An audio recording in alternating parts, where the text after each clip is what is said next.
First up, the Geminid meteor shower. This is a photo of a Geminid meteor that we received on December 3rd. So this shower has been going on for the past week. Meteor showers happen when we cross a stream of debris in space, and this debris is pretty spread out. So they actually go on for weeks, but there's always a peak night. And the peak night of this shower is on December 13th, the night of December 13th, that's Sunday night, and Monday morning. So that's the best time to watch. But Geminid meteors have been flying. We've been getting lots of photos of them. And so if you go out any time between now and then, you're likely to see some meteors. So how do we know that this meteor is a Geminid meteor? We know because, and by the way, this photo was taken by Elliot Herman in Tucson. And we know it's a Geminid meteor because this meteor is radiating from a point in the sky near the star Castor in the constellation Gemini. And that is the radiant point for this shower. The radiant point for this shower is overhead around 2 a.m. right now. And that's the best time of night to watch the shower. And that's 2 a.m. local time. It doesn't matter where you are on the globe. The Geminid meteor shower can be seen from all parts of the globe. And the best time to watch it is when your clock says 2 a.m. So it's a late night event. So the Geminid meteor shower is one of the favorite meteor showers of the year. And the reason is that at the peak, on the peak night of December 13th, morning of December 14th, this shower can produce up to 120 meteors per hour. That's a couple of meteors every minute.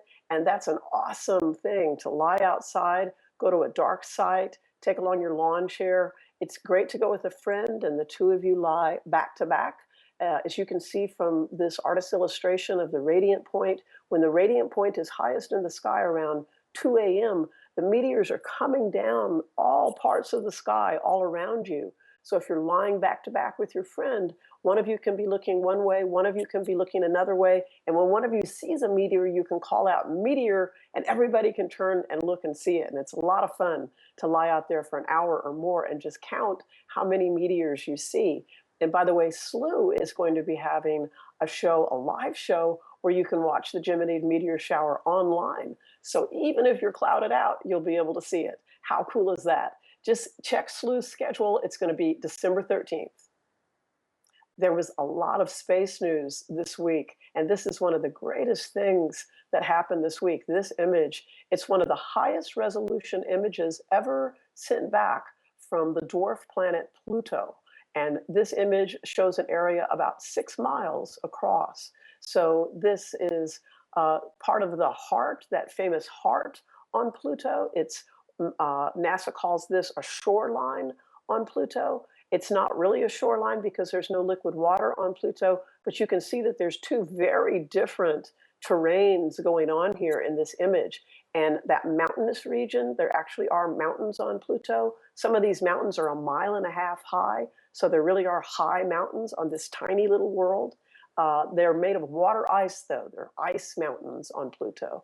And the flat region is also ice, but it has more nitrogen in it. So it's a softer kind of ice, and it's flattened out into this flat plane. So, wow, you know, these images of Pluto are incredible. They've been coming back since July 14th, when the New Horizons spacecraft swept past Pluto. And New Horizons is now heading out into the Kuiper Belt toward its next target, but it's still sending back data from its sweep past Pluto, and it will be for the next year. And one thing to remember is that it took a lifetime, decades, for this New Horizons mission to be proposed and planned and the spacecraft built, and then 10 years to travel to Pluto. It's likely that these images of Pluto are the best that we're going to see in our lifetimes. Here's another piece of cool space news that happened this week, and this is an artist's image of the planet Venus with the Akatsuki spacecraft moving around it, and that's what's just happened. I just heard just before this broadcast that the Akatsuki spacecraft, it has been confirmed that this spacecraft is now in orbit around Venus. And what's really doubly cool about that is that this spacecraft has literally just been hanging out in space, moving through the solar system for the past 5 years after trying to go into orbit around Venus and failing. One of its main engines failed 5 years ago. So this is a Japanese spacecraft. The Japanese Space Agency, JAXA, has been trying to figure out how to get this spacecraft into orbit around Venus, and for the another opportunity to occur where that can happen. And on Sunday, it actually went into orbit, but the confirmation just came minutes ago. So congratulations to everyone at JAXA. So new data coming back from Venus soon from Akatsuki, also called the Venus Climate Orbiter. Here's something that you can look for yourself in the coming days. The earliest sunsets of the year are happening around now. And you probably know that the shortest day of the year for us in the Northern Hemisphere comes at the December solstice, which is coming up on December 20th or 21st, depending on your time zone.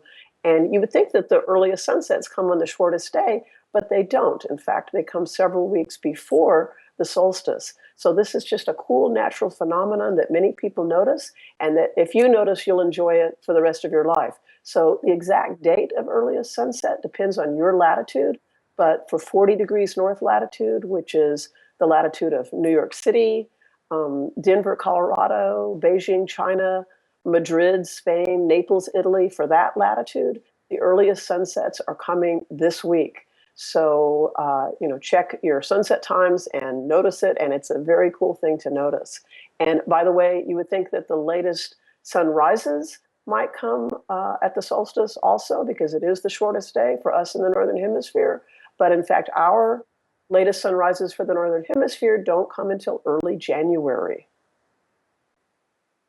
This was such a great week to be a sky person, because on Monday, the moon passed in front of the planet Venus, and this occultation of Venus was visible from North America, and so many people saw it, even though it happened in daytime. We got over 100 photos of this event.